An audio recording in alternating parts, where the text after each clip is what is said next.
ఎందుకు భోగికి తిథి ఉండదు అంటే దక్షిణాయనం ఏ తిథి నాడు పూర్తయిపోతుందో అది భోగి. దానికి ఒక్కదానికే మినహాయింపు పంచాంగంలో, అది తిథితో చెప్పరు.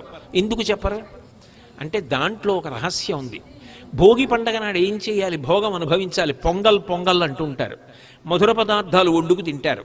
మధుర పదార్థం వండుకు తినడానికి ముందు ఏం చేయాలి? చేదు పదార్థం తినాలి. తాను స్వార్థం అనుభవించాలంటే తియ్యగా ఉంటుంది, కష్టపడడం చేదుగా ఉంటుంది. చేదు ప్రయత్నపూర్వకంగా తిను. అంటే కష్టపడడాన్ని జీవితంలో అలవాటు చేసుకో. కష్టపడి బ్రతకడం అలవాటు చేసుకో. నువ్వు ఆరుగాలం కష్టపడ్డ తర్వాత పంట ఇంటికి వచ్చిన తర్వాత పొంగల్ పాయసం తిను. అక్కడ మొదలుపెట్టిన చేదు ఇక్కడ మధుర పదార్థంతో పూర్తవ్వాలి. కష్టపడకుండా మధుర పదార్థం తినే అర్హత నీకు లేదు.